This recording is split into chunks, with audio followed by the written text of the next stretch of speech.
Hello అండి, welcome to నిన్ను కోరి. కథ ఎవరిది తప్పు. రచయిత సురేఖ దేవెళ్ళ గారు. భార్యతో ప్రేమగా ఉండకుండా అవమానిస్తూ పరాయి స్త్రీతో తిరిగే భర్త. దాంతో గుండె పగిలిపోయిన ఆ భార్య కూతురు ఉండి కూడా ఊహించని నిర్ణయం తీసుకుంది. దాంతో దారుణంగా షాక్ అయిన భర్త తప్పు చేసిన తండ్రి విషయంలో అద్భుతమైన ప్లాన్ వేసి ఏ కూతురు చేయలేని పని చేసి తండ్రికి దిమ్మ తిరిగే షాక్ ఇచ్చిన కూతురు. నిజం తెలిసిన తండ్రి కుప్పకూలిపోయాడు. ఆ ప్లాన్ ఏమిటి, చివరికి ఏం జరిగింది? వేణి, ఏం చేస్తున్నావు? తొందరగా రా, లేట్ అవుతుంది. ఈరోజు మీటింగ్ ఉంది, తొందరగా వెళ్ళాలి అన్నాడు రాజ్. వస్తున్నా. మీకు ఇష్టమని ఆలూ ఫ్రై, టమాటా రసం, గుత్తి వంకాయ కూర చేశానండి అంది వేణి. సర్లే, పెట్టు తొందరగా అన్నాడు రాజ్. వేణి మనసు నొచ్చుకున్నా ఆఫీస్ హడావిడి అని సరిపెట్టుకుంది. ఏంటి వంట? రసంలో ఉప్పు లేదు, వంకాయ ఉడకలేదు, ఆలు ఎక్కువ ఫ్రై అయింది. అంత కష్టపడి సంపాదిస్తున్నా, కానీ రుచిగా తినే భాగ్యం లేదు, నా కర్మ అంతా అంటూ తిట్టుకుంటూ తింటున్నాడు. వేణి కంట్లోని నీరు బయటికి రాకుండా కంట్రోల్ చేసుకుంటుంది. ఈలోగా రాజ్ ఫ్రెండు వరుణ్ వచ్చాడు. రెడీ అయ్యావా రాజ్ అంటూ. రెండన్నయ్య, భోంచేద్దురు పిలిచింది వేణి. సరేనమ్మా, నీ చేతి వంట తిని చాలా రోజులైంది. నీ దగ్గర మొహమాట పడనమ్మా. ఇంతకీ నా కోడలేదమ్మా, వచ్చిన దగ్గర నుంచి కనిపించలేదు. ఎలా చదువుతుంది? ఇప్పుడు డిగ్రీ చేస్తుంది కదమ్మా అన్నాడు వరుణ్. అవునన్నయ్య, బాగానే చదువుతుంది. నిన్న రాత్రి వాళ్ళ ఫ్రెండ్ పెళ్ళికి వెళ్ళి లేటుగా వచ్చింది, పడుకుందన్నయ్య అంది వేణి. ఇదంతా లోపల గదిలో పడుకున్న దివిజ వింటుంది. నిద్ర పట్టకపోయినా బద్ధకంగా అనిపించి పడుకునే ఉంది. ఏ, ఇది వెళ్ళకపోతే ఆ పిల్ల పెళ్లి చేసుకోదా? అర్ధరాత్రి వరకు ఇది అక్కడ ఉండాలా? ఇలాంటి అలవాట్లే నేర్పుదానికి. రేపొద్దున జరగరానివి జరిగితే కూర్చొని ఏడొద్దు గాని అన్నాడు కోపంగా రాజ్. ఆ మాటలకి అక్కడే ఉన్న వేణికి, లోపల ఉన్న దివిజకు గుండెలోని బాధ కళ్ళలోకి వచ్చి కన్నీరు రూపంలో బయటకు వచ్చాయి. అక్కడ వరుణ్ ఉన్నాడని తనని తాను కంట్రోల్ చేసుకుంది. అది చెడు తిరుగులు తిరగట్లేదండి. తన క్లోజ్ ఫ్రెండ్ పెళ్లికి వెళ్ళింది. ఆ అమ్మాయి వాళ్ళ అక్క ఫ్రెండ్స్ మళ్ళీ ఇక్కడి వరకు తోడొచ్చి వదిలి వెళ్ళారు అంది వేణి.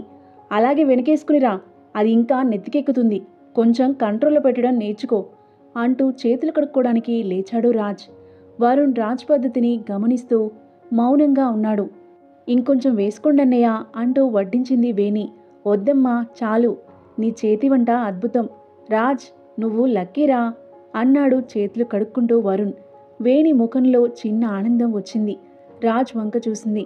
రాజ్ అసలు ఆ మాటలేం తనకు వినపడలేదన్నట్లు మొబైల్ చూసుకుంటూ కూర్చున్నాడు. ఏమీ చేయలేని నిస్సహాయత నిట్టూర్పు రూపంలో బయటకు వచ్చింది వేణి నుండి. వాళ్ళిద్దరూ బయటకు వెళ్ళిపోయారు. అక్కడంతా సర్ది దివిజ లేచిందేమో అని గదిలోకి వెళ్ళింది వేణి. తను ఏడుస్తున్నట్లు భుజాలు కదులుతున్నాయి. అది చూసి గుండెలు బరువెక్కాయి వేణికి. ఏమైంది కన్నా, ఎందుకు ఏడుస్తున్నావు అంటూ తెలిసినా తెలియనట్లే అడిగింది కూతురిని. అమ్మ, ఎందుకమ్మా, మనమంటే ఎందుకు నాన్నకి ఇష్టం లేదు? అలాంటప్పుడు నిన్నెందుకు పెళ్లి చేసుకున్నారు? నన్నెందుకు కన్నారు? కొంచెమైనా నమ్మకం ఉండకపోతే ఎలా అమ్మా? ఎప్పుడైనా మీ ఇద్దరి మాటకు ఎదురు చెప్పానా? నాకు మెడిసిన్ చదవాలని అనిపించేది, కానీ నాన్న నా మాట వినకుండా డిగ్రీలో జాయిన్ అవ్వమంటే ఎంత ఏడ్చానో నీకు తెలుసు కదా. నాన్నకి ఇష్టమైనట్లే ఉంటున్నా, మనల్ని కనీసం మనుషుల్లో కూడా చూడట్లేదు. ఎందుకమ్మా ఈ బతుకు? చచ్చిపోవాలనిపిస్తుంది అంటూ వెక్కి వెక్కి ఏడ్చింది దివిజ. అంత మాట అనుకు నాన్న, నీకోసమే బ్రతుకుతున్నా. అలాంటిది నువ్వే అలా అంటే ఎలా? నాన్నకు మనమంటే ఇష్టం లేకపోవడం కాదురా, తన పద్ధతే అంతా. చచ్చి ఏం సాధిస్తాన్రా? దగ్గరి వాళ్ళు 10 రోజులు ఏడుస్తారు, తెలిసిన వాళ్ళు జాలి పడతారు, లేదా చనిపోయిన మనిషి మీద మానవత్వం కూడా మర్చిపోయి ఏం తప్పు చేసిందో చచ్చిపోయింది అంటారు. ఏం జరిగినా మన మంచికి అనుకుని కాలంతో పాటు ముందుకు సాగుతూ మనల్ని అన్నవారి ముందే సంతోషంగా ఉన్నతంగా నిలబడాలి. అంతేకాని ఎవరో ఏదో అన్నారని, నాన్న తిట్టారని చచ్చిపోతే ఈ భూమి మీద ఇల్లు జనాల కంటే శ్మశానాలు సమాధులే ఎక్కువ ఉంటాయి. అన్నిటికంటే ముఖ్యంగా నువ్వు లేకపోతే అసలు ఆ మాటే భరించలేకపోతున్నాను. ప్లీజ్ రా, ఇంకెప్పుడూ ఇలాంటి ఆలోచనలు రానియకు అంది వేణి ఏడుస్తూ. సారీ అమ్మా, ఇంకెప్పుడూ ఇలా అనను అంటూ హక్ చేసుకుని అలానే నిద్రపోయింది. కొంచెం సేపటికి ఏదో ఆలోచిస్తూ ఉండిపోయింది వేణి. మైండ్ చేంజ్ కోసం సోషల్ నెట్వర్క్ సైట్లోకి వెళ్ళింది. అక్కడ ఎవరో మెసేజ్ చేశారు, హాయ్ అంటూ. పట్టించుకోలేదు వేణి. మళ్ళీ 4 రోజులకు మెసేజ్, హాయ్తో పాటు నేను నీ క్లాస్మేట్ని అంటూ. వేణి డిగ్రీ కంప్లీట్ చేసింది. వెంటనే ఓకే చేసి, హాయ్ మీరెవరో గుర్తు రావట్లేదు, కొంచెం వివరంగా చెప్తారా అని అడిగింది. అతను అన్ని వివరాలు చెప్పాడు. ఓ నువ్వా గౌతమ్, నేనసలు ఊహించలేదు మనం ఇలా మళ్ళీ కలుస్తామని అంటూ చాటింగ్ మొదలైంది. ఒకరి నెంబర్ మరొకరు ఇచ్చుకునే వరకు వచ్చింది. తర్వాత కాల్స్ మొదలయ్యాయి. అతను తన లైఫ్ గురించి ప్రతిదీ ఈమెతో చెప్పేవాడు. అతను అంత ఇంపార్టెన్స్ తనకివ్వడం చాలా సంతోషంగా, తృప్తిగా ఉండేది వేణికి. మెల్లిగా వేణి కూడా తన అసంతృప్తిని, బాధను, ప్రతి ఫీలింగ్ని అతనితో చెప్పుకోవడం మొదలైంది. మొదట్లో తన బాధను, ఫీలింగ్స్ని ఎవరితో అయినా షేర్ చేసుకోవాలి అనిపించేది కాదు. కానీ ఇప్పుడు గౌతమ్ పరిచయంలో తన మాటలు విని అర్థం చేసుకుని ఒక మనిషి కావాలి అనిపిస్తుంది. చాలా తొందరగా దగ్గరయ్యాడు గౌతమ్ వేణికి. గౌతమ్ దగ్గర నుండి ఒక్కరోజు మెసేజ్ రాకపోతే దిగులుగా, చిరాకుగా అనిపిస్తుంది వేణికి. ఆ చిరాకు ఇంట్లో చూపిస్తుంది కూడా. దివిజకి ఇంకా దిగులు ఎక్కువైంది. అమ్మ కూడా కొంచెం చేంజ్ అయ్యేసరికి. దివిజ ఫ్రెండ్స్లో విరాట్ ఎక్కువ సరదాగా ఉంటాడు. ఎలాంటి వారినైనా తన మాటలతో నవ్వించేస్తాడు. దివిజ డల్గా ఉంటే విరాట్ ఇంకా ఎక్కువ కేర్ తీసుకొని తనని నవ్విస్తాడు. తనకి తెలియకుండానే విరాట్కి ఆకర్షితురాలవుతుంది దివిజ. ఈ పరిస్థితి ఎక్కడి వరకు తీసుకుని వెళ్తుందో. ఏంటిది, గడ్డిలా ఉంది కూర, ఉప్పు కారం నూనె పడిస్తే కూర అయిపోతుందా? ఆ నవ్యని చూసి నేర్చుకో ఎలా చేయాలో. ఎంత బాగా చేసింది వంకాయ కూర మొన్న. ఏ కొంచెం శ్రద్ధగా చేయలేవా పనులు? జాబ్ చేస్తూ నువ్వు బయటకు వెళ్ళే అవసరం లేకుండా అన్నీ తెచ్చిపడేస్తున్న ఇంట్లో ఒక్క పని సరిగ్గా చేయవు. చిచ్చి ఏం బ్రతుకో అంటూ ఎప్పటిలానే తిడుతూ తింటున్నాడు. ఆ రాత్రి భోజనం. వేణి సైలెంట్గా ఉంది 2 నిమిషాలు. తర్వాత ఒక నిశ్చయానికి వచ్చినట్లుగా భర్త ముందే ఫోన్ తీసుకొని నవ్యకి చేసింది. హలో నవ్య, ఏం చేస్తున్నావు? ఏం లేదు, ఆ రోజు వంకాయ గురించి మాట్లాడదామని చేశాను. ఎలా ఉందో చెప్పలేదు అంది వేణి. స్పీకర్ ఆన్ చేసింది.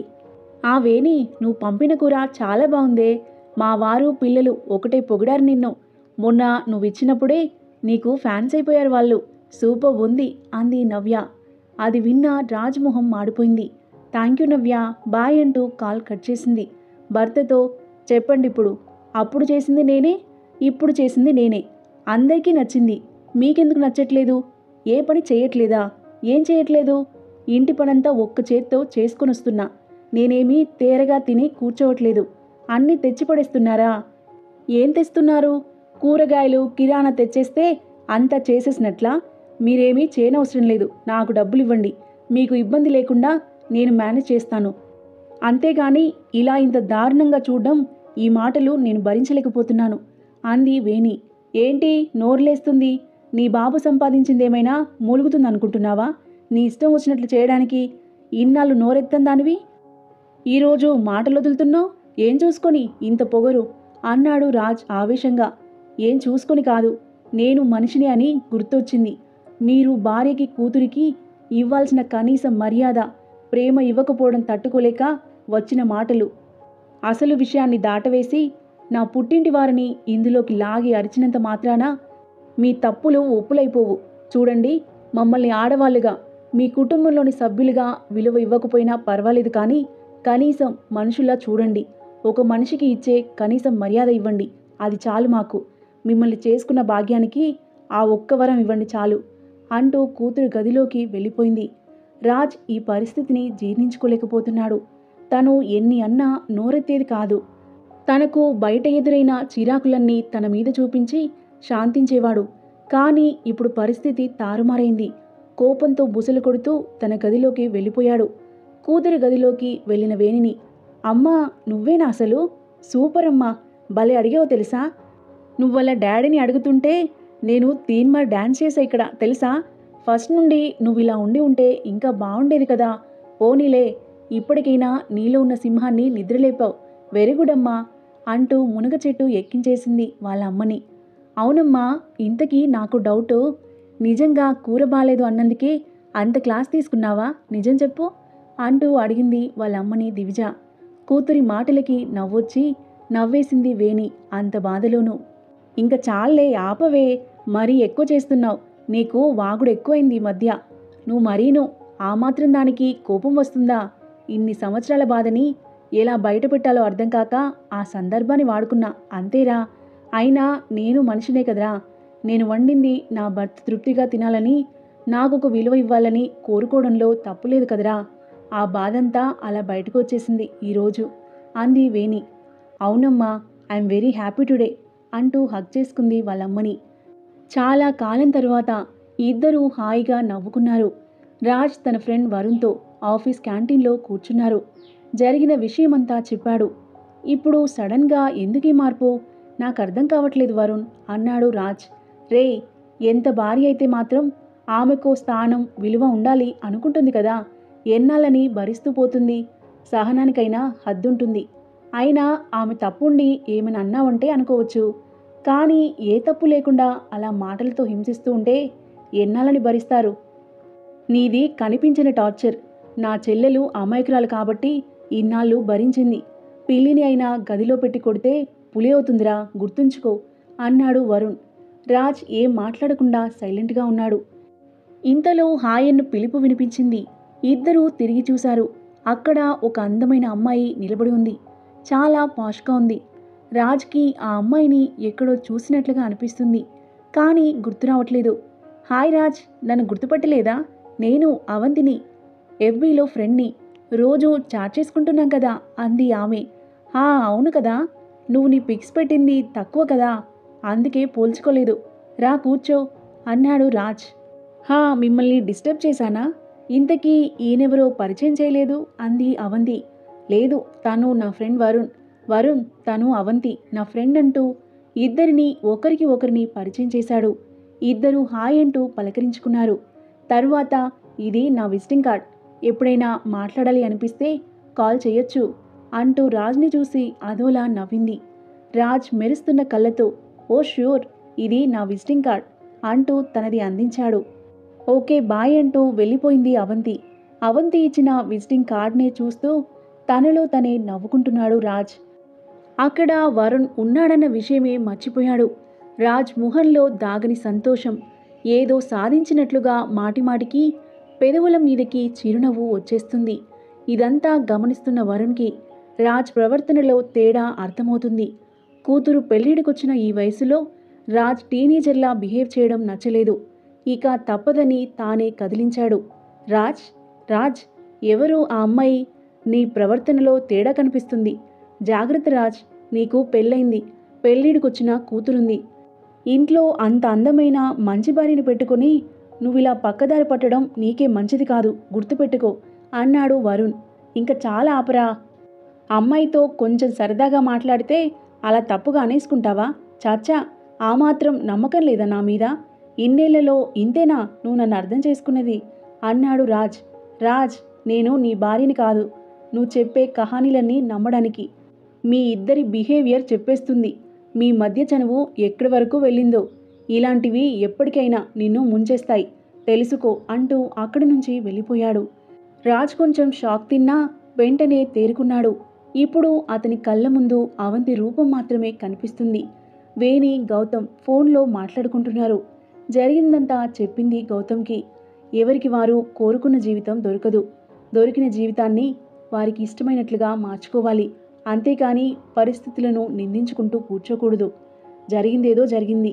ఇకనైనా మార్చడానికి ప్రయత్నించు. కానీ జాగ్రత్త, అన్ని విధాలుగా ఆలోచించి ముందడుగు వేయి అన్నాడు గౌతమ్. సరే అంది వేణి. ఈలోగా కాలింగ్ బెల్ సౌండ్ అయితే కాల్ కట్ చేసి వెళ్ళి డోర్ తీసింది. డోర్ తీసిన వేణి ఒక్క క్షణం షాక్ అయింది ఎదురుగా కనిపిస్తున్న దృశ్యం చూసి. వెంటనే చిరునవ్వుతో రండి లోపలికి అంది. లోపలికి వచ్చి కూర్చున్నారు ఇద్దరు. మంచినీళ్లు తీసుకుంటారా అడిగింది వేణి. వద్దండి అన్నాడతను. ఏంటిది విజా, నీ ఫ్రెండ్ని నాకు పరిచయం చేయవా? ఎందుకంత మౌనంగా ఉన్నావు అడిగింది వేణి. అయినా మాట్లాడకుండా తల దించుకుని ఉంది. ఏమైంది అన్నట్లుగా అతని వైపు చూసింది వేణి. ఆంటీ, నా పేరు విరాట్. మేమిద్దరం క్లాస్మేట్స్. దివిజ ఫ్రెండ్ కీర్తన మీకు తెలిసే ఉంటుంది కదా. కీర్తన వాళ్ళ అక్క ప్రాణాలు తీసుకుంది. కారణం తెలీదు. ఆమె విషయం తెలిసిన దగ్గర నుండి ఇలా అయిపోయింది. తనని ఒక్కదాన్నే పంపించలేక నేను తోడుగా వచ్చాను. మా ఫ్రెండ్స్ అందరూ కీర్తనను తీసుకుని వాళ్ళ ఇంటికి వెళ్ళారు తనకు తోడుగా. నేను వెళ్దాం అనుకున్నాను కానీ దివిజ అలా ఉండడంతో వదిలి వెళ్ళలేకపోయాను. వస్తానా ఆంటీ? నేను కూడా కీర్తన వాళ్ళ ఇంటికి వెళ్తాను అన్నాడు. సరే Virat, thank you so much తనకు తోడుగా వచ్చినందుకు. తను కొంచెం సెన్సిటివ్, అందుకే అలా మూడీ అయిపోయింది. కొంచెం కాఫీ తాగి వెళ్తూ ఉండమ్మా అంది వేణి. లేదా ఆంటీ, ఇప్పుడేమీ వద్దు. దివిజ జాగ్రత్త ఆంటీ, మీరు తన పక్కనే ఉండండి అంటూ వెళ్ళిపోయాడు విరాట్. ఆ అబ్బాయి వెళ్ళిన వైపే చూస్తూ చిన్నగా నవ్వుకుంది వేణి. తన కూతురి గురించి తనకే జాగ్రత్తలు చెప్పడం, బాధపడుతున్న ఫ్రెండ్ని అలాగే వదిలేయకుండా ఇంటి వరకు తోడు రావడం నిజంగా చాలా మంచి అబ్బాయి అనుకుంది మనసులో. దివిజ, బాధపడకురా, పోయిన వారిని తిరిగి తీసుకురాలేం కదా, ధైర్యంగా ఉండాలి అంది వేణి. దివిజ వేణి ఒళ్ళో తలపెట్టుకుని పడుకుని ఏడ్చేసింది. కొద్దిసేపటికి అలానే నిద్రపోయింది. మరీ ఇంత సున్నితంగా ఉంటే జీవితంలో ముందు ముందు ఎలా అనుకుంది వేణి. రాజ్ ప్రవర్తనలో మార్పుని గమనించింది వేణి. ఇంట్లో నార్మల్గానే ఉంటున్నాడు, కాకపోతే సాధించడాలు తక్కువయ్యాయి. వరుణ్ణి కలవాలి అనుకుంది. రామ్మా, ఏంటి విషయం, ఏదో మాట్లాడాలన్నావు అన్నాడు వరుణ్. అన్నయ్య, ఆయన ప్రవర్తనలో మార్పుకి కారణమేంటి? ఎలాంటి విషయమైనా సరే దాచకుండా చెప్పండి అంది వేణి నేరుగా పాయింట్లోకి వస్తూ.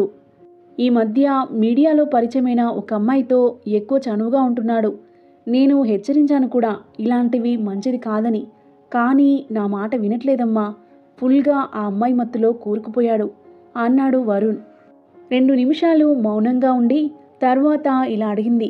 అన్నయ్య, నాకు ఆ అమ్మాయి ఫుల్ డీటెయిల్స్ కావాలి, వీలైనంత తొందరలో ఇవ్వగలరా అంది వేణి. తప్పకుండా అమ్మా, 2 రోజుల్లో ఫుల్ డీటెయిల్స్ నీకు అందజేస్తాను అన్నాడు వరుణ్. సరే అన్నయ్య, థ్యాంక్ యూ, నేనిక వెళ్తాను అంటూ లేచింది వేణి. వేణి మనసంతా ఏదో తెలియని వెలితితో నిండుకుపోయింది. తను జీర్ణించుకోలేకపోతుంది ఈ విషయం. మామగారికి ఫోన్ చేసి విషయం చెప్పింది. కొద్దిసేపు కొడుకుని తిట్టి సర్దుకుపోమ్మని, కాపురాన్ని వీధిలో పెట్టుకోవద్దని కోడలికే సుద్దులు చెప్పి ఫోన్ పెట్టేశాడు. తల్లిదండ్రులకు చెప్పినా వాళ్ళు అదే విషయాన్ని తిప్పి తిప్పి చెప్పారు. అందరూ చెప్పింది విని మౌనంగా ఆలోచనలో పడిపోయింది. వరుణ్ అన్నట్లుగా 2 రోజుల్లో అవంతి వివరాలన్నీ అందించాడు వేణికి. తరువాత తనేం చేయాలనుకుందో అది చేసి రిలాక్స్ అయింది. దివిజ, నిన్నొక విషయం అడుగుతాను, ఏమనుకోగా అంది వేణి. ఏంటమ్మా కొత్తగా, ఏమైనా అడగొచ్చు అంది దివిజ కొంచెం ఆశ్చర్యంగా. నీకు విరాట్ అంటే ఇష్టమా? ప్రేమ లాంటివి ఏమైనా ఉన్నాయా అడిగింది వేణి కొంచెం సందేహిస్తూనే. అమ్మా, నీకెందుకలా అనిపించింది? నాకు విరాట్ మీదే కాదు, ఏ అబ్బాయి పైన ప్రేమ లేదు. ఒకవేళ నిజంగా ప్రేమిస్తే ఆ అబ్బాయి కంటే ముందే నీకు చెప్తా, నువ్వు నాకు బెస్ట్ ఫ్రెండ్వి, నీ తర్వాతే ఎవరైనా. విరాట్ నాకు మంచి ఫ్రెండ్, అంతే అమ్మా. విరాట్కి కూడా ఇదే ఫీలింగ్ అంది దివిజ ప్రశాంతంగా. థ్యాంక్ యూ కన్నా, సారీరా అలా అడిగినందుకు, ఎందుకో అనిపించింది అంతే అంది వేణి. అమ్మా, సారీ ఏం వద్దు. విరాట్ నాకు అన్నయ్యలాగా కాదు, లవర్లాగా కాదు, జస్ట్ ఓన్లీ ఫ్రెండ్. నేహ ఎలా ఫ్రెండ్, విరాట్ కూడా అంతే. జెండర్ వేరు కాబట్టి తొందరగా ఆలోచన వచ్చేస్తుంది అంతే అంది దివిజ. అవునురా అంది వేణి. రాత్రి భోజనాల దగ్గర, నేను జాబ్ చేయాలి అనుకుంటున్నా. మనకు 2 కిలోమీటర్ల దూరంలో ఉన్న శాంతి విద్యానికేతన్ స్కూల్లో టీచర్ పోస్ట్ ఖాళీగా ఉంది అంది వేణి. ఇంత సడన్గా జాబ్ ఎందుకు? అంత అవసరం ఏమొచ్చింది? అయినా అన్నీ నిర్ణయించుకుని నాకు చెప్తున్నావు కదా, నీ జీవితం నీ ఇష్టం అంటూ లోపలికి వెళ్ళిపోయాడు రాజ్. వేణి కళ్ళలో సన్నటి నీటి పొర కదిలింది. కానీ తనను తాను తమాయించుకుంది. వేణి ఉద్యోగంలో జాయిన్ అయ్యి 2 నెలలైంది. అక్కడ చాలా బాగా నచ్చింది వేణికి. వేణి ఎల్కేజీ పిల్లలకు క్లాస్ టీచర్. ఆ పసి మనసుల అమాయకత్వం చాలా నచ్చింది. వచ్చి రాని కొన్ని మాటలతో వాళ్ళు చెప్పే రైమ్స్ వింటూ వాళ్ళకి అర్థమయ్యేలా అన్ని విషయాలు చెప్తూ తనను తాను మర్చిపోతుంది. ఆ పిల్లలతో ఉంటే వేరే ఏ ఆలోచన రావడం లేదు. చాలా సంతోషంగా ఉంటుంది. ఈ 2 నెలల్లో వేణి జాబ్ గురించిన ఏ వివరాలు రాజ్ కనుక్కోలేదు. అసలు తెలుసుకునే ప్రయత్నం కూడా చేయలేదు. పూర్తిగా అవంతి లోకంలో మునిగిపోయాడు. మెసేజెస్ పరిచయం కాస్త అప్పుడప్పుడు కలవడం, అప్పుడప్పుడు కాస్త రెగ్యులర్గా మారడం. ప్రతిరోజు సినిమాలు, షాపింగ్లు, డిన్నర్లతో కాలం తెలియడం లేదు రాజ్కి. ఒకరోజు రాజ్ ఆఫీస్లో ఉండగా ఒక పార్సిల్ వచ్చింది. దాన్ని విప్పి చూసిన రాజ్ షాక్ అయ్యాడు. తర్వాత కోపంగా బయటకు వెళ్ళడానికి లేచాడు ఆ పార్సిల్ పట్టుకొని. ఇంతలోనే గుర్తుకు వచ్చింది రాజ్కి ఈ టైంలో వేణి స్కూల్లో ఉంటుందని. అసహనంగా కూర్చున్నాడు మళ్ళీ. సాయంత్రం ఎప్పుడవుతుందా అని ఎదురుచూశాడు. సమయం చాలా భారంగా గడిచి సాయంత్రమైంది. చాలా ఫాస్ట్గా డ్రైవ్ చేస్తూ ఇంటికి వచ్చాడు. వేణి రిలాక్స్ అవుతుంది అప్పుడే స్కూల్ నుండి వచ్చి. వేణిని చూస్తూనే కోపంగా పార్సిల్ని ఒడిలో పడేలా విసిరాడు రాజ్. వేణి మాత్రం రాజ్ కోపాన్ని పట్టించుకోకుండా ప్రశాంతంగా చూస్తుంది. ఏంటిదంతా? నా మీద, నా వాళ్ళ మీద నిఘా వేస్తున్నావా? ఆ ఫోటోలేంటి? ఆ లెటర్ ఏంటి? ఆవేశంగా అడిగాడు రాజ్. నిఘా పెట్టవలసిన పరిస్థితి తెచ్చుకుంది మీరే. అయినా అందులో అబద్ధాలేమున్నాయి? అన్నీ నిజాలే కదా. ఇక ఆ లెటర్ అంటారా? ఎదురుగా మాట్లాడితే మీకు అర్థం కాదని నేను ఏం చేయాలనుకున్నానో ఆ లెటర్లో రాశాను అంది చాలా శాంతంగా వేణి. ఏం చేయాలనుకుంటున్నావు? ఆ బోడి ఉద్యోగం చూసి రెచ్చిపోతున్నావా? విడాకులు ఇచ్చి ఏం సాధిద్దామనుకుంటున్నావు? పిచ్చి పిచ్చి వేషాలు వేయకు అంటూ అరిచాడు రాజ్. అంటే ఉద్యోగం చేస్తున్నా కాబట్టి మీకు విడాకులు అనుకుంటున్నారా? అవునులే, అంతకంటే బాగా ఆలోచిస్తారని అనుకోవడం నాదే తప్పు. పిచ్చి పిచ్చి వేషాలు వేసింది మీరు, నేను కాదు. మీరు నన్ను, మన బిడ్డను తీసిపారేస్తున్నట్లు చూసినా సహించాను. తిండికి బట్టకి లోటు లేకుండా చూస్తే సరిపోతుందా? ఒక మనిషికి ఇంకేం అవసరం లేదు అనుకుంటున్నారా? ఇక మిమ్మల్ని భరించే ఓపిక నాకు లేదు. డైరెక్ట్గా డైవర్స్ నోటీస్ పంపిద్దామనుకున్నా. కానీ ముందుగా ఒకసారి నా ఫీలింగ్స్ మీకు చెప్పాలి అనిపించి, అండ్ ఆ ఫోటోలో వాటికి సంబంధించిన ఇన్ఫర్మేషన్ నేనెందుకు ఈ నిర్ణయం తీసుకున్నానో మీకు అర్థం కావడానికి చూపించాను. ఇక మీదట మాట్లాడడానికి ఏమీ లేదు. ఏదైనా ఉంటే కోర్టులో చెప్పుకోండి. తొందరలోనే మీకు విడాకుల నోటీస్ వస్తుంది. దానికోసం వెయిట్ చేయండి అని తను చెప్పాల్సిన విషయాలన్నీ చెప్పి లోపలికి వెళ్ళిపోయింది. రాజ్ బుసలు కొడుతూ తన కోపాన్ని ఎవరి మీద చూపించాలో ఏం చేయాలో అర్థం కాక మౌనంగా ఉండిపోయాడు. వేణి మాటలతో అతని అహం దెబ్బతినడంతో దాన్ని జీర్ణించుకోలేకపోతున్నాడు. చివరికి ఒక నిర్ణయానికి వచ్చి ఫోన్ చేతిలోకి తీసుకున్నాడు. గదిలోకి వెళ్ళిన వేణి అద్దం ముందు వెళ్ళి నిలబడి తనని తాను చూసుకుంది. ఆ అద్దంలో తన రూపం కాక అప్పటి వరకు తమ వైవాహిక జీవితంలో జరిగిన ప్రతి గొడవ, ఆ గొడవకు దారితీసిన పరిస్థితులు, తను ఆ బాధను గుండెల్లో దాచుకున్న నిమిషాలు ఆ అద్దంలో ప్రతిబింబించి తన నిర్ణయాన్ని బలపరిచాయి. నువ్వు తప్పు చేయట్లేదు అన్నట్లుగా. ఆలోచనలన్నీ ఒక కొలిక్కి వచ్చినట్లుగా ఒక చిన్న నవ్వు ఆమె పేదాలపైకి వచ్చి చేరింది. అన్నిటికంటే ముందుగా కూతురితో ఒకసారి మాట్లాడాలనుకుంది. దివిజ, నీతో కొంచెం మాట్లాడాలి అంది వేణి. చెప్పమ్మా అంది దివిజ. ఎలా చెప్పాలో అర్థం కాక మాటలు వెతుక్కుంటూ మౌనంగా ఉన్న వాళ్ళమ్మని, ఏమైందమ్మా? ఏమైనా ప్రాబ్లమా? ఎందుకంత డల్గా ఉన్నావు? ఏ విషయమైనా సందేహించకుండా చెప్పమ్మా అంది దివిజ. ఆ మాటలకు కొంచెం ధైర్యం తెచ్చుకొని, నేను మీ నాన్నకు విడాకులు ఇవ్వాలనుకుంటున్నా అంది వేణి. ఆ మాటలకు షాక్ అయింది దివిజ. ఏంటి ఇంత సడన్గా ఇలాంటి నిర్ణయం తీసుకున్నావు అంది దివిజ. మీ నాన్న మనకి ఇచ్చే గౌరవం, ప్రేమ ఎంతవరకో నీకు తెలుసుగా. ఇప్పుడు ఇంకా కొత్త అలవాట్లు నేర్చుకున్నారు. కూతుర్వి, నీకు చెప్పుకోకూడదు కానీ నాకు నీకంటే ఆత్మీయులు ఎవరున్నారు? అందుకే చెప్తున్నా. మీ నాన్న ఒక అమ్మాయి మీద ప్రేమ పెంచుకున్నారు. ఆ ప్రేమ వాళ్ళని చాలా దూరం తీసుకుని వెళ్ళింది. ఇక నా మనసు రాజీ పడలేకపోతుంది. అందుకే ఇలాంటి నిర్ణయం తీసుకున్నా. కాకపోతే నీ భవిష్యత్తు గురించే ఆలోచిస్తున్నా అంది వేణి. నా భవిష్యత్తుకి ఏమైందమ్మా? నువ్వు జాబ్ చేస్తున్నావు. నా చదువైపోగానే నేను మంచి జాబ్ తెచ్చుకుంటాను. మనకి తప్పనిసరి అయితే అమ్మమ్మ వాళ్ళు నీకు పసుపు కుంకుమ కింద ఇచ్చిన ఆస్తి ఉంది. అది చాలు మనకి. సాయంత్రం సమయంలో మనమిద్దరం ట్యూషన్స్ చెప్తాం. ఎంతో కొంత వస్తుంది కదా. నువ్వు కూడా ఇంకా మంచి జాబ్ సెట్ చేద్దువు వీలైతే. డాడీ నుండి మనకి ఏ రకమైన ఆస్తి, డబ్బు వద్దు అంది దివిజ.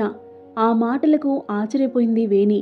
నువ్వు ఇంతలా ఆలోచించడం, అర్థం చేసుకోవడం నాకు చాలా సంతోషంగా ఉందిరా అంది వేణి. అమ్మా, నేను 2 సార్లు డాడీని వేరే ఆమెతో చూశాను. వాళ్ళ క్లోజ్నెస్ చూశాక అర్థమైంది వాళ్ళెంత దగ్గరయ్యారో. నేనేమీ మరీ చిన్నపిల్లని కాదు కదమ్మా అర్థం కాకపోవడానికి. చాలా బాధ అనిపించింది. ఎవరికీ తెలియకుండా చాలా ఏడ్చాను. నీకు తెలిస్తే నువ్వు ఇంకా ఎక్కువ బాధపడతావని తెలుసు. అందుకే నీకు చెప్పలేదు అంటూ అప్పటిదాకా మనసులో ఉన్న భారమంతా బయటకి కన్నీళ్ల రూపంలో తీసుకుని వచ్చేసింది. వేణి కూడా దగ్గరకు హత్తుకుంది. ఆ చిన్ని మనసు పడ్డ వేదన అర్థమయ్యి ఏడుపొచ్చింది వేణికి. కొద్దిసేపటికి ఇద్దరూ నార్మల్ అయ్యారు. మర్నాడు ఉదయాన్నే కాలింగ్ బెల్ మోగింది. వంటగదిలో కూరగాయలు తరుగుతున్న వేణి ఈ సమయంలో ఎవరబ్బా అనుకుంటూ డోర్ తీసింది. అక్కడ ఎదురుగా కనిపిస్తున్న అత్తమామలను తల్లిదండ్రులను చూసి ఆశ్చర్యపోయింది. ఒక్క నిమిషం తన బాధంతా మర్చిపోయి అందరినీ సంతోషంగా లోపలికి ఆహ్వానించింది. రండి రండి అంటూ అందరూ మౌనంగా లోపలికి వచ్చారు. వారి మౌనం గంభీర వదనాలు చూడగానే విషయం అర్థమైంది. తను కూడా మౌనంగా లోపలికి వెళ్ళి అందరికీ టీలు తెచ్చింది. అందరితో పాటు అప్పటికే హాల్లోకి వచ్చిన భర్తకి కూడా టీ ఇచ్చింది. టీ తీసుకుంటూ గర్వంగా నవ్వాడు. అది చూసి ఒళ్ళు మండిన తమాయించుకొని టిఫిన్ ఏర్పాట్లలో పడింది. అందరూ టిఫిన్లు చేశాక ఈరోజు మీరిద్దరూ ఆఫీసులకి సెలవు పెట్టండి. దివిజ, నీకు కాలేజ్ ఉంది కదా, నువ్వు వెళ్ళిరా అమ్మా. ఈ రోజుకి కాలేజ్ క్యాంటీన్లో తినేసే, సరేనా అన్నారు వేణి మామగారైన కృష్ణమోహన్. సరే తాతయ్య అంటూ కాలేజ్కి వెళ్ళిపోయింది దివిజ. ఇప్పుడు చెప్పండి, ఏంటి మీ సమస్య? ఇన్నేళ్లకి ఇప్పుడు విడాకులు తీసుకోవాలనుకోవడం ఏంటి? అది మన భారతీయత కాదు. ఏదైనా సమస్య వస్తే పరిష్కరించుకోవాలి, లేదా సర్దుకుపోవాలి. అంతేకాని ఇలా విడాకులంటూ కోర్టుల చుట్టూ తిరుగుతారా అన్నాడు వేణి తండ్రి అయిన రాజారావు. అవునమ్మా, పెళ్ళిడికొచ్చిన కూతుర్ని పెట్టుకొని ఇలాంటి ఆలోచన లేని నిర్ణయం తీసుకోవడం తప్పు. కొంచెమైనా నీ బిడ్డ భవిష్యత్తు గురించి ఆలోచించావా అంది వేణి అమ్మ అయిన మాణిక్యమ్మ. ఈ విషయం ఎవరికైనా తెలిస్తే ఎంత సిగ్గుచేటు, మన పరువు పోతుంది. మతిలేని నిర్ణయాలు తీసుకోకుండా చక్కగా కలిసి ఉండండి. అయినా నీకేం తక్కువ చేశాడు మావాడు? ఇంత పెద్ద సొంతిల్లు, ఖరీదైన చీరలు, నగలు, బయటికి వెళ్ళనవసరం లేకుండా అన్నీ వాడే తెచ్చిపడిస్తాడు. ఇంకేం కావాలి ఒక ఆడదానికి అంది వేణి అత్తగారు సరోజిని. మగవాడన్నాక ఎప్పుడో ఒకసారి అలా ఏదో తప్పటడుగు వేస్తాడు, తెలుసో తెలియకో. నువ్వు తెలివిగా నీ మొగుని మార్చుకోవాలి, కానీ ఇలాంటి పిచ్చి నిర్ణయం తీసుకొని ఇలా పుట్టింటి వారికి అత్తింటి వారికి తలంపులు తెస్తారా? ఆడది సహనానికి మారుపేరు. అలాంటిది నువ్విలా తొందరపడి ఆవేశంలో నిర్ణయం తీసుకుంటావు అనుకోలేదు అన్నాడు కృష్ణమోహన్. వీళ్ళందరి మాటలు వింటూ మౌనంగా ఉన్నారు వేణి, రాజ్. ఇప్పుడేం సమాధానం చెప్తుందో చూద్దాం అని చాలా ఆతృతగా ఎదురు చూస్తున్నాడు రాజ్. తను చేసిన పనికి అందరూ చివాట్లు వేస్తారేమో అని భయపడిన రాజ్ అందరూ తనకి సపోర్టింగ్గా మాట్లాడేసరికి ఊపిరి పీల్చుకున్నాడు ధైర్యంగా. ఈ విడాకులు అనే సునామీలో నా ఎఫైర్ సముద్రంలో నీటి బొట్టులా కొట్టుకుపోయింది అనుకున్నాడు మనసులో. మీరందరూ మాట్లాడడం అయింది కదా, ఇప్పటి వరకు నేను విన్నాను. ఇప్పుడు నేను మాట్లాడతాను, మీరు వినండి. ఏమైనా అనాలనుకుంటే నేను మాట్లాడడం అయ్యాక అనండి. నాన్న, మీరేమన్నారు? విడాకులు భారతీయత కాదా? అలా అయితే కట్టుకున్న పెళ్ళం ఉండగా మరో ఆడదంతో తిరగడం భారతీయత అవుతుందా? అంటే మొగుడు ఎన్ని వెధవేషాలేసినా నేను భారతీయ స్త్రీని కాబట్టి ఒకానొక కాలంలో ఉన్నట్లు అన్నీ భరిస్తూ నోరు మూసుకొని పడి ఉండాలా? అలా ఉంటేనే నేను సాంప్రదాయబద్ధంగా ఉన్నట్లా? అంటే ఏ రూల్స్ అయినా ఆడదానికేనా, మగవాడికి లేవా అంది వేణి. ఏదో అనబోయి మళ్ళీ మౌనంగా ఉండిపోయాడు రాజారావు. వేణి వాళ్ళ అమ్మ వైపు చూస్తూ, అమ్మ నువ్వేమన్నా? నా బిడ్డ గురించి నేను ఆలోచించలేదా? నువ్వు ఒక్క నిమిషమైనా నా గురించి ఆలోచించావా? నా మనసు ఎంతగా విరిగిపోయి ఉంటే ఈ నిర్ణయం తీసుకుని ఉంటాను, ఒక్క క్షణం కూడా ఆలోచించలేకపోయావా? నా బిడ్డ భవిష్యత్తు గురించి నాకు తెలుసు. ఎవరూ కంగారు పడనవసరం లేదు. తన భవిష్యత్తుకి ఏ లోటు లేకుండా నేను చూసుకోగలను అంది. వేణి మాటలు విన్న మాణిక్యమ్మ ఆలోచిస్తూ ఉండిపోయింది. నా కూతురేనా ఇలా మాట్లాడుతుంది అన్నట్లుగా. మీరేమన్నారు అత్తయ్యగారు? నేను చేసేది సిగ్గుచేటు పనా? అలా అయితే మీ అబ్బాయి తిరుగుళ్ళకి ఏం పేరు పెట్టాలి? మీ దృష్టిలో ఆడదానికి కార్లు, డబ్బు, నగలు ఉంటే చాలా, ఇంకేం అవసరం లేదా? మీరు సంతృప్తి చెందుతారేమో అలాంటివి ఉంటే చాలని. కానీ నా వల్ల కాదు, నేనలా ఉండలేను అంది వాళ్ళత్తగారిని చూస్తూ వేణి. ఆవిడ కోపంగా చూసి మౌనంగా ఉండిపోయింది. ఈ పరిస్థితికి కారణమైన కొడుకును చూపులతోనే కొట్టినంత పనిచేసింది. ఆ చూపుల దాడి ఎదుర్కోలేక తలదించుకున్నాడు రాజ్. మావయ్య గారు, మీరేమన్నారు? మగాడు తప్పటడుగు వేస్తాడా? అది తప్పులేదా? మీ అబ్బాయి అందరితో తిరుగుతూ ఉంటే నేను మార్చడానికి ప్రయత్నించాలా? తెలియక తప్పు చేస్తే అది ఎంత పెద్దదైనా దాన్ని మన్నించవచ్చు. కానీ తెలిసి కావాలనే తప్పు చేసేవారిని క్షమిస్తే అది మనం వేసే పెద్ద తప్పుటడుగు అవుతుంది. మీ అబ్బాయి చేసిన తప్పే నేను చేసి ఉంటే మీరందరూ ఇంతే కూల్గా తీసుకునేవారా? చెప్పండి అంటూ ఆవేశం, బాధ మిళితమైన స్వరంతో అడిగింది. అందరూ తలలు దించుకున్నారు. చూడమ్మా, అయిందేదో అయిపోయింది. అబ్బాయికి మేం నచ్చజెపుతాం. ఇక నుండి బుద్ధిగా ఉంటాడు. ఇకనైనా నీ నిర్ణయం మార్చుకోమ్మా అన్నాడు కృష్ణమోహన్. అందరి మాటలు వింటూ మౌనంగా కూర్చున్నాడు రాజ్. విడాకులు ఇవ్వకుండా ఉండాలంటే ఏం చేయాలా అని ఆలోచిస్తున్నాడు. ఇంతలో డోర్ తీసుకొని వచ్చింది దివిజ. ఏమని చెప్తారు తాతయ్య? ఇకపై ఎవరితో తప్పు చేయకు అని చెప్తారా? లేక తప్పు చేసినా ఎవరికి తెలియకుండా చేయమని చెప్తారా? కోపంగా అడిగింది దివిజ. తన రాకకు, ఆ మాటలకు అందరూ షాక్ అయ్యారు. దివిజ, ఏంటా మాటలు? పెద్దంతరం చిన్నంతరం లేదా అంటూ గదిమారు రాజారావు. కూతురికి తన విషయం తెలిసింది అనుకోగానే రాజేదో గిల్టీగా ఫీల్ అయ్యాడు. పెద్దవాళ్ళు చిన్నతనంగా ఫీల్ అయ్యే పనులు చేస్తుంటే చిన్నవాళ్ళు పెద్దరికంగా మాట్లాడడంలో తప్పులేదు. మా నాన్న మారడు తాతయ్య, దానికి సాక్ష్యం కూడా ఉంది, చూపించమంటారా అని అడిగింది దివిజ. అందరూ ఆశ్చర్యంగా చూశారు. వేణి కూడా నాకు తెలియని సాక్ష్యం ఏంటి అనుకుని అయోమయంగా చూసింది. అంత కాన్ఫిడెంట్గా చెప్పిన కూతురి దగ్గర ఉన్న ఆ సాక్ష్యం ఏంటా అని ఆలోచిస్తున్నాడు రాజ్. ఇది మా ఫ్రెండ్ క్రియేట్ చేసిన ఫేక్ అకౌంట్. ఈయనగారి స్వరూపం కల్లారా చూసి అప్పుడు మాట్లాడండి అంటూ మొబైల్లో ఏదో చూపించింది కృష్ణమోహన్కి. ఒకరి తర్వాత ఒకరు అది చూశారు ఆ పెద్దవాళ్ళు. మగవారు కొంచెం చదువుకోవడం వల్ల అక్కడ ఏముంది అని అర్థమైంది. ఆడవారు పెద్దగా చదువుకోకపోవడం వల్ల ఇంగ్లీష్లో ఉన్న ఆ సమాచారం అర్థం కాలేదు వాళ్ళకి. దాని అర్థం ఏంటన్నట్లు భర్తల వైపు చూశారు. వాళ్ళు కళ్ళతో ఉరిమి చూశారు. ఇక మాట్లాడలేదు ఆ ఇద్దరు.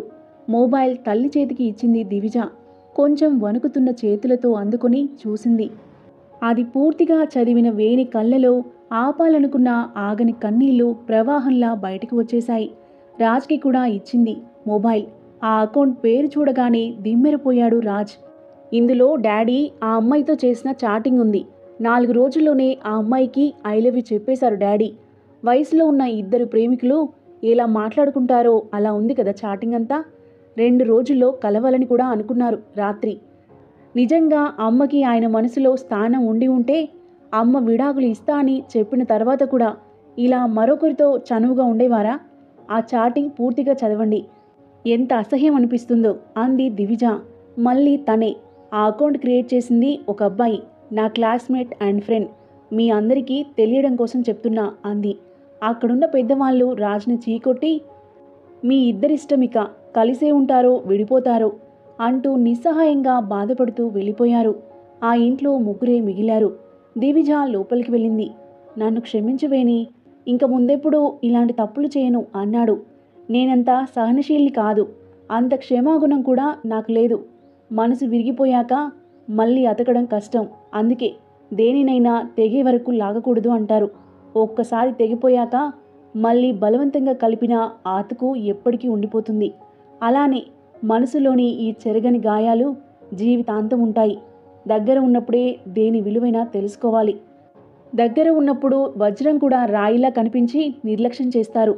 కళ్ళకు పొరలు కమ్మితే రాళ్ళు కూడా వజ్రాల్లా కనిపిస్తాయి. రాళ్లను అందుకోవడం కోసం వజ్రాన్ని ముక్కలు చేసుకునే మూర్ఖులు ఎప్పటికీ మారరు. మీలో ఈ మార్పు నిజం కాదు. ఎందుకంటే మీ నోరు అబద్ధం చెప్పినా మీ కళ్ళు ఆ అబద్ధాన్ని అద్దంలా చూపించేస్తున్నాయి అంది వేణి. అమ్మ వెళ్దామా అంది దివిజ. ఈ ఇంటి నుండి మేము బట్టలు, దివిజ పుస్తకాలు తప్ప ఏం తీసుకుని వెళ్ళడం లేదు. మీకు విడాకుల నోటీస్ వస్తుంది అతి తొందరలో. గుడ్ బై అంటూ వెళ్ళిపోయారు వేణి, దివిజ. 6 నెలల కాలం గడిచింది. ఈ 6 నెలల్లో ఎన్నో జరిగాయి. రాజ్, వేణిలకు విడాకులు మంజూరయ్యాయి. వేణికి మరో మంచి జాబ్ దొరికింది. పాత స్కూల్ నుండి వెళ్ళడం ఇష్టం లేకపోయినా భవిష్యత్ గురించి వెళ్ళవలసి వచ్చింది. దివిజ మరింత పట్టుదలగా చదువుతుంది. సాయంత్రం సమయంలో వేణి, దివిజ ట్యూషన్స్ చెప్పేవారు. ఇంటర్ వరకు అన్ని రకాల తరగతుల వారికి కూడా. వీరికి దివిజ ఫ్రెండ్ విరాట్, వేణి ఫ్రెండ్ గౌతమ్ వెన్నుదన్నుగా నిలబడ్డారు. రక్త సంబంధికుల మనోధైర్యాన్ని ఇచ్చి వారు ధైర్యంగా నిలబడేలా చేశారు. ఏంటి వేణి ఆలోచిస్తున్నావు అడిగాడు అప్పుడే అక్కడికి వచ్చిన గౌతమ్. నా జీవితం ఇలా అవడంలో ఎవరిది తప్పు? ఆస్తుల గురించి, అబ్బాయి జీతం గురించి తప్ప అతని క్యారెక్టర్ గురించి సరిగ్గా తెలుసుకోకుండా పెళ్లి చేసిన మా పెద్దలదా? కొడుకు చేసిన తప్పు గురించి మొదట్లోనే చెప్పినా కూడా పట్టించుకోకుండా నన్నే అడ్జస్ట్ అవ్వమంటూ కనీసం కొడుకుని గట్టిగా మందలించని మా అత్తమామలదా? భార్యకు విలువ ఇవ్వాలని, ప్రేమను పంచాలని, కట్టుకున్న బంధానికి గౌరవం ఇవ్వాలని తెలుసుకోక పరాయి వారి వెంట పడ్డ నా భర్తదా? పెళ్ళైన వాళ్ళు అని కూడా చూడకుండా, వయసుతో సంబంధం లేకుండా తమ చుట్టూ మగవాళ్ళని తిప్పుకుంటూ సంస్కారాన్ని, సాంప్రదాయాలను మర్చిపోయిన ఆ ఆడవారిదా? లేక తల్లిదండ్రుల మీద నమ్మకంతో వాళ్ళు చూపించిన వారిని చేసేసుకొని భర్త ఎలాంటి వాడైనా ప్రేమించి విలువ ఇవ్వకపోయినా భరించి చేతకాని దానిలా మిగిలిపోయిన నాదా? ఎవరిది తప్పు? ఆవేదనగా అడుగుతున్న వేణిని చూస్తూ ఆ ప్రశ్నలకు సమాధానం తెలియక మౌనంగా ఉండిపోయాడు గౌతమ్. జరిగిన తప్పులో ప్రముఖ పాత్ర నీ భర్తదే ఖచ్చితంగా. తప్పు ఎవరిది అయినా దాన్ని భరిస్తూ ఏడుస్తూ కూర్చోకుండా ధైర్యంగా నువ్వు తీసుకున్న నిర్ణయంలో మాత్రం ఏ తప్పు లేదు అన్నాడు గౌతమ్. మౌనంగా చిన్నగా నవ్వుతూ తలూపింది వేణి. కథ నచ్చితే లైక్ చేయండి. మరిన్ని ఇలాంటి ఇంట్రెస్టింగ్ స్టోరీస్ కోసం మన ఛానల్ని సబ్స్క్రైబ్ చేయండి.